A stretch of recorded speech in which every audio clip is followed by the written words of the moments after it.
Hello everyone and welcome back to the channel. I'm Moritz here again from MB Rugby as usual, and we're talking the final weekend of the URC playoffs. The top 8 has been decided. Um, it was quite surprising. I mean, it's not really the kind of results that we had expected, that we had foreseen, but all pretty well, quite happy with it as it is. And in some respects, not quite as happy.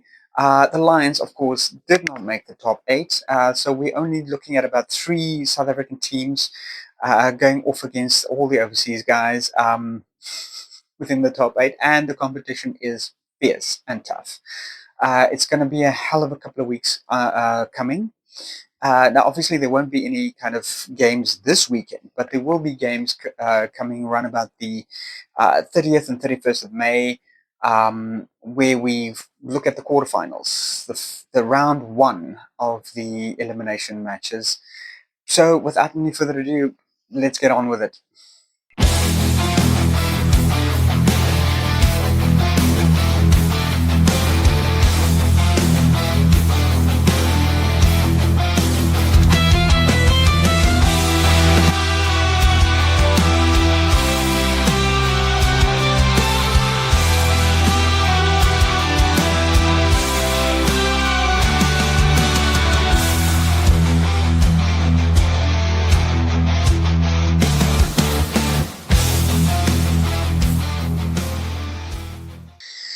So yeah, the Stormers up first. They had their playoffs against Cardiff, and quite brilliant, on their form.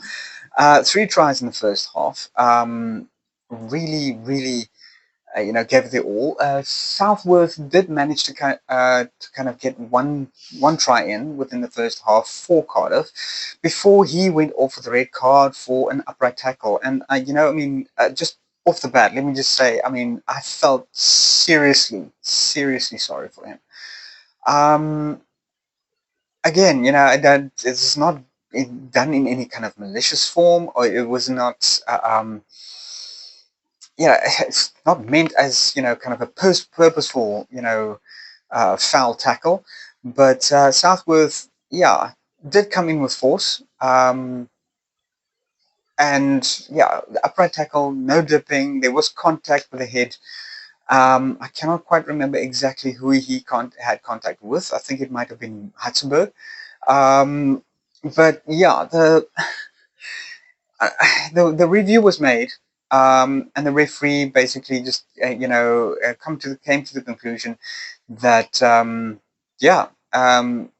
there was force, it was high risk of danger, no mitigation whatsoever. So he, red card, that was it. And I just felt so sorry for him. I mean, this kid went to the sideline, he sat down, and he looked extremely distraught. It's like a kind of the look you get in your face when you kind of think, oh, my career is over. He will obviously be barred for the next couple of games, and it's never a good thing for any kind of any kind of rugby player. Especially when you're kind of on your start, really just at the beginning of your career. You want to make a good impression on especially the national team.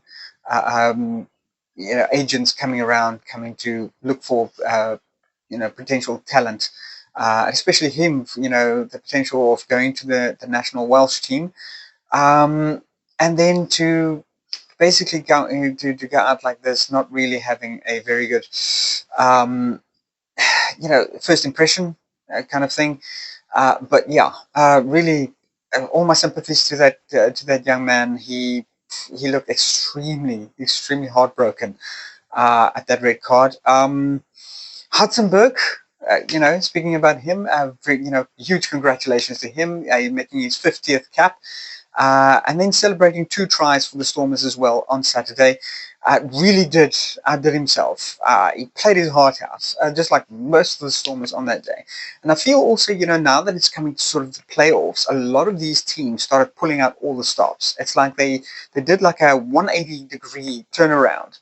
Um, and everything just, it just made for brilliant rugby entertainment. Um, they struggled a bit in the scrums, I must admit, though. The Storm was struggling a bit in the scrum. Conceded several penalties towards Cardiff. Um, but dominate the rucks with the winning about 93 to Cardiff's 51. So yeah, it was kind of a trade-off there. I kind of feel, um, which kind of helps a lot. Cardiff discipline started also lacking quite seriously early on in the game, conceding quite a few penalties. CD receiving quite a few warnings from the referee as to the discipline for his players. Um, I think it was like actually called him over and had a bit of a word with him about twice within the match. So yeah, exciting games. As soon as Sasha Famangumuzulu also came in, it was on fire. I mean, this kid always like giving the high kicks, following up, always being there. Having his the rest of his team's backs. He's always there to kind of pick up the slack for in contact.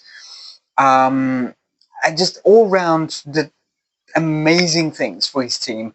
The same with Hudson Burke. Like I said, 2 tries scored for his team and all of that. Um, they all played extremely well. I mean, for the last couple of games, the Stormers worked as an absolute unit. Which I was very happy to see, because this is really where their strength lies. Just backing each other up, always being there when offloads need to happen, when the tactical running needs to go from one side to another side. They always seem to be backing each other up. When it comes time to defend, they form the line and pretty strong. And Cardiff had some serious issues getting through. I think they only scored 2 tries within the second half of the game. So yeah, it was for 1 try in the first half, and I think 1 try in the second half. So not really the kind of results that Cardiff wanted. They seriously would have to go back to the drawing board on that one. Yeah, that's all I can say basically. Stormers will be facing off against Glasgow Warriors next, and this is going to be a tough challenge. We have gone up against Glasgow Warriors. They are an extremely strong team, probably the strongest of the 2 from Scotland. And yeah, we're going to have our ducks in a row. Damian Viljoen is like, the red card there. It will be disputed. John Dobson has said that he is going to appeal with the judiciary officer. Because he feels like it was a bit unfair. Now, yes, look, it was an upright tackle. No two ways about it. Not intended, though. I think he was kind of trying to wiggle his way out of a potential clash happening on one side, trying to get himself free from that. He turned around and the player was right on top of him. So I think he's kind of grabbing of the player was just, kind of a just a normal response, reaction response for him. Sorry, I'm having my notes going off on me over here. And yeah, so he just have a normal reaction to the, I can't really say a threat, but unexpected event that happens. He was upright, didn't dip into it, and there was head contact, unfortunately. But there's no momentum whatsoever. It was basically, he was basically static. He's not really advancing on the ball carrier at all. Not really committing into a tackle. I mean, it was completely, sort of caught him off guard, I kind of think. And yes, to be honest, I don't think there might always a bit of mitigation circumstances is what I'm trying to get at, and I think that is basically what John Dobson is going to be presenting to the the governing body, and we'll just have to see what happens. I'm not really holding my breath on that one because the rules are quite clear. If you are in the upright position, there's no dipping into the tackle, but they might see the fact that it was unexpected. Um, it was just sort of an instant reaction, and the fact that there was no advancing force or no advancing onto the player might actually stand him in good stead, and they might actually have to, they might actually consider that into reducing the sanction on Damian Viljoen for that one. But like I said, we'll have to see what happens if John Dobson and his crew is going to be successful in that endeavour. But for now, they have to walk on to Glasgow Warriors on the 30th of May, I think. Either 30, yeah, I think it was the 30th of May. And these guys are bringing their A game. This is the quarterfinals, the first knockout round for the URC. And they're going to have to know they're not going to. Glasgow Warriors was the defending champions for last year. They are in the running. They would want to make a second year in a row. So, and of course, they are going up against the Titans, the number one, Leinster, eventually, if they make it through the Stormers first. So, yeah, it's going to be quite an exciting lineup coming for that one. So, we'll all have to see what happens. I think the Stormers do have a really good chance in actually beating the Glasgow Warriors. But like I said, we'll have to see what happens. It is all kind of still up in the air. The talent is definitely there, but it is a tough challenge facing up against these guys. Right, so next up we do have the Bulls vs Dragons, and kind of a one-sided game. First of all, let me just say again, it was absolutely beautiful how the various teams within South Africa all paid homage to Cornell Hendricks. Absolute legend of the game. It's going to be sorely missed. Sincere condolences to his family, as I already said last week. It's been hitting the kind of rugby world quite hard. A lot of eulogies and condolences, and remembering Cornell, kind of honoring of his name, kind of going out from various people that played with him. Willie Leroux himself, that used to be one of his teammates for a very long time, even before he started with the Bulls. Um, Going to be sorely missed. One of the key and best number 14 wingers that we've had in a long time. Always dedicated himself to the game. He was an absolute stalwart, uh, a force to be reckoned with if you played against him. And I'm sure a lot of the especially overseas teams that has ever had the opportunity and honor to play against Cornell Hendricks, and even the guys that's ever played with him will all contest to this man. He was just a heck of a guy, good man, good father, good husband, and yeah, will be absolutely sorely missed. Rest in peace, Cornell. Now, moving on, obviously, not the day the Dragons wanted at all. Bulls basically spent about 77 minutes in the lead, had about 95% ball possession, and it just was completely downhill from there. Keegan Johannes was on form with his kicking, getting a lot of drop goals, a lot of penalty goals, not drop goals, but penalty goals and conversions in. Only missed one, as far as I can tell. 55-15 win to the Bulls. I mean, that is just...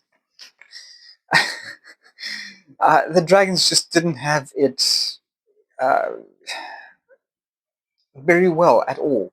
I'm trying to look, kind of look for a type of definition or word used that I can use that will still kind of, praise the Dragons for the effort that they've used within the game, because they played hard and they really did a lot of, you know, a lot of attacks moves, a lot of, heart and fire within their attacks and the gameplay.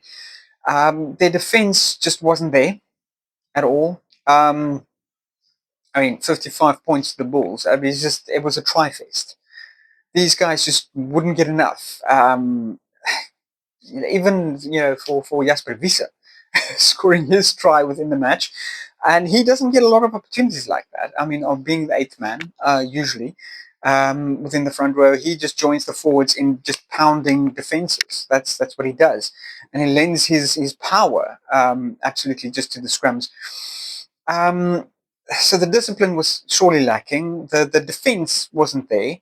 They conceding 4 of the last 5 penalties. It's just, yeah, it was a bit of a not really good form for the Dragons. If I could use that as a euphemism. Um, Sergio Peterson scoring 2 brilliant tries. It was just, yeah, like I said, I mean, it was just all round for the Bulls. Really on form. I think Jake White couldn't have been more pleased with the boys. Dragons only 3 tries in the second half. With Anderson, Rodri, and then Rodri Williams, and then Lewis Morgan, all kind of pulling their weight a bit. Just managed to, on 3 occasions, find the weaknesses within the Bulls' defensive lines. But for the rest of the play, it was just it was a brick wall. The guys just couldn't penetrate for love nor money, whatever they tried to do.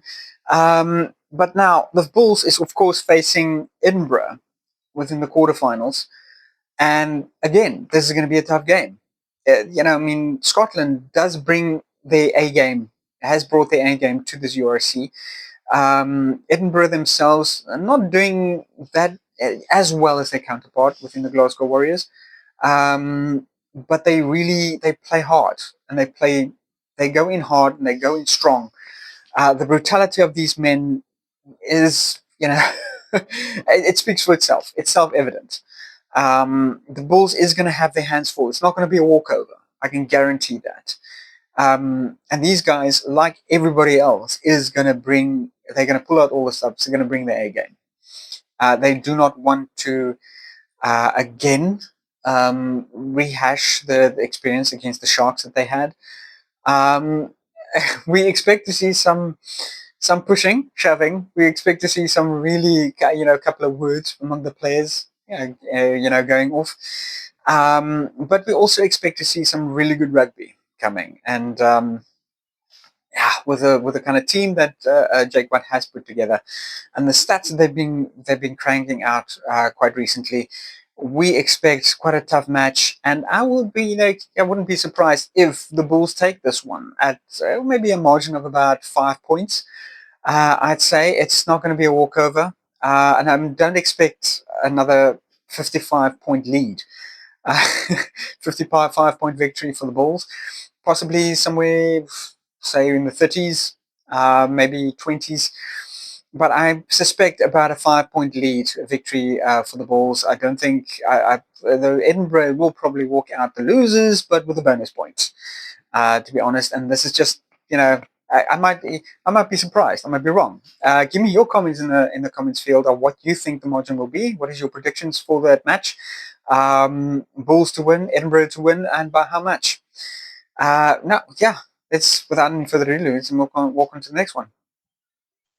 Well, yeah, now we come on to the Sharks and Scarlets. And right now, I think the Scarlets is the only Welsh team that actually made it to the quarterfinals. They are actually right at the bottom, lying in the 8th position on the URC table currently. And they have seriously proven themselves. I think they have honestly given us their best show. Ever since coming into the playoffs, these guys they've been brutal. They've been fast, they've been swift, they've been tactical, they've been all over the show. It really took everything from the Sharks, I think, to kind of hold them at bay. And the scoreline basically shows it. Only a 9-point margin for the Sharks. Scarlets just couldn't get through. But I mean, that's just a testament to how the Scarlets really has grown since the start of the season. They started off very badly, and winning quite a few losses from from the get-go. And they've really improved now, especially within the playoffs, beating Leinster. They did lose to the Stormers, I believe, and then now coming up against the Sharks, also lost, but only by 9 points. No try scored within the game, so this was kind of a dry game. Not really. It was fairly uneventful. Started off again with a beautiful eulogy and honor to Cornell Hendricks. I mean, there was one basically at every match, even the Stormers and Lions as well. And obviously a beautiful kind of shrine dedicated to Cornell at the just in front of Loftus Versfeld, where the statue of the Blue Ball is standing. There was wreaths, candles, photographs of Cornell Hendricks, a really touching and beautiful shrine to the once great man. Yeah, like I said, tough match despite the 9 point margin. No try scored either side, as I said. I mean, this was basically one on penalty goals. Apolele Fassi really had his kicking boots on after replacing Sia Masuku with his, with an ankle, I think, ankle injury. But Sia Masuku within the first half, obviously doing absolutely brilliantly well. Hitting every single drop goal, penalty goal conversion.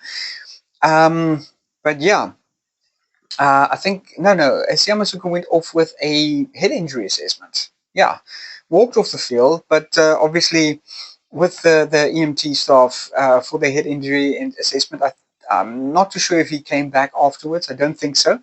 And then Eben and his boys' defences was airtight. Scarlets couldn't get through. They themselves only scored one penalty goal. No, it was a drop goal. Yes, it was a drop goal by Costello within the first half. Sort of, kind of 20 minutes into the first half, he scored a beautiful drop goal. The Scarlets fought hard, getting badgering the defensive line of the Sharks until they were obviously within range, and then Costello just basically posted it beautifully in between the upright posts. But Eben can be seriously impressed and proud of his boys. Even Plumtree really did wonders with these guys. I mean, the defenses was absolutely impenetrable, but that also speaks a lot for the Scarlets' defense. They just wouldn't relent. The Sharks couldn't get through, as strong as they are, with I think about 12 Springboks playing within their squad. They couldn't break through.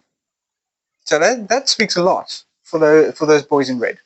The only team in the Welsh from the Welsh countryside to actually make it within the URC knockout rounds in quarterfinals, and yeah, that it's just they came close a few times to actually scoring a try, but like I said, I mean, Eben and his boys just held the line. There was no getting through. But well played to the Scarlets. Absolutely smashing and tough game that they played. They didn't go lie down. They gave the Sharks everything. And I think there was, a sort of a newfound respect for those Welshmen from the South African boys, or the Safa boys from Durban, and it was just absolutely, it was great to see that kind of play, but it didn't make for too much exciting rugby. I'm hoping to see a bit more exciting rugby going into the quarterfinals. But it just shows what can be done when your defense is world class on both sides, the Scarlets and the Sharks. This was kind of World Cup final matchup. Not a lot of tries scored, absolutely no tries scored, and the game was just purely won on the absolute kicking skills of the Sharks.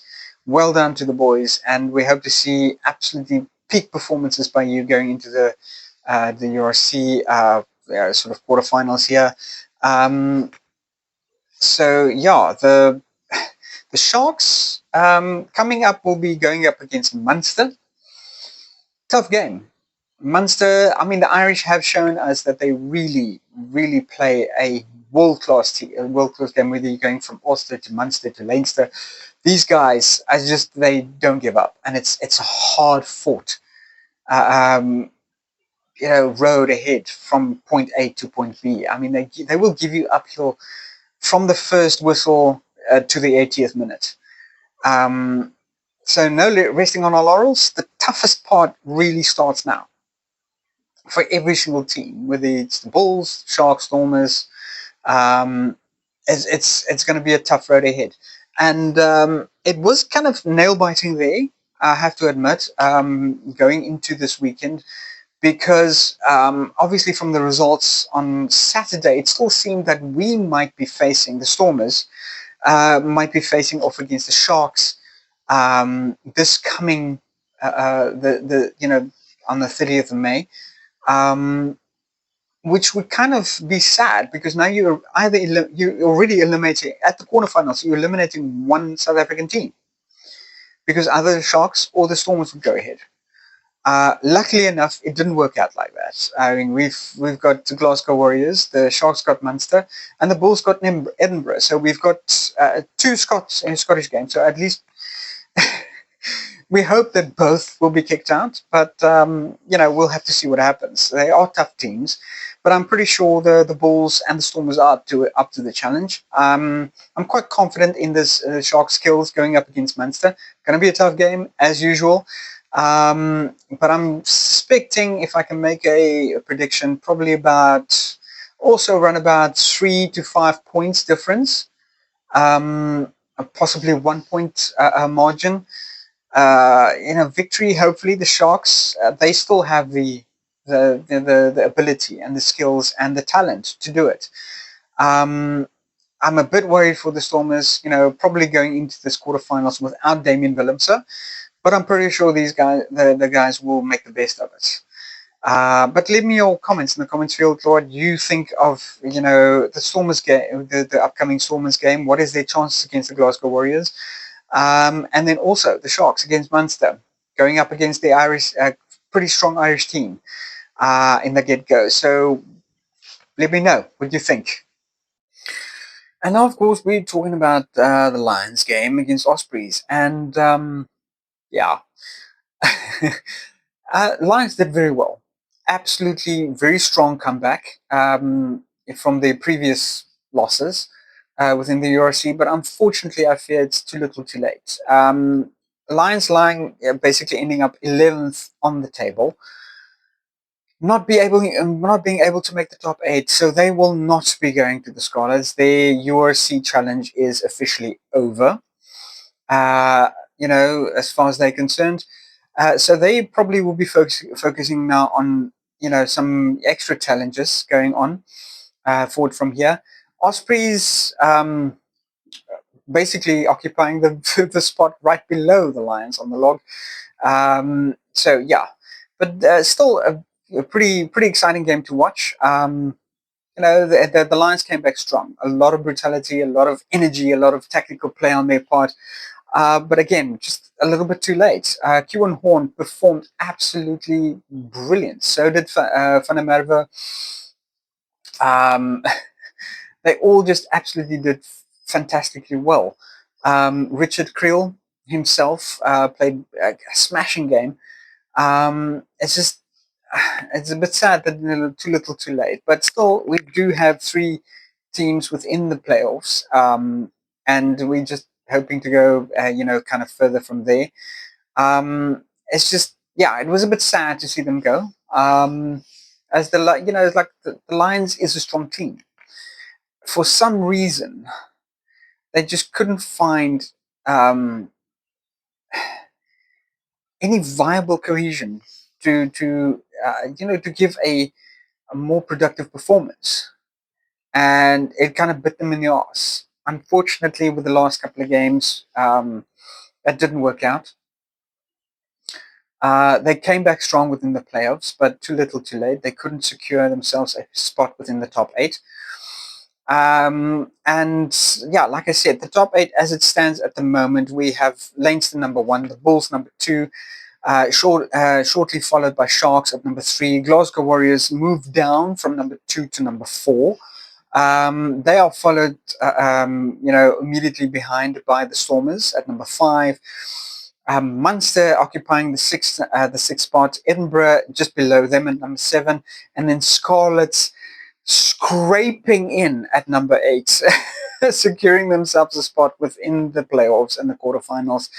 So yeah, it's going to be some serious, exciting matches from here on. Scarlets, if they want to secure themselves a really strong position within and a strong play for the finals, they're going to really, have to pull up their socks and bring their A game, because this is going to be a hard road. The games are finished. This is now becoming serious business. It's the road to the finals and the road to the URC championship that's now happening.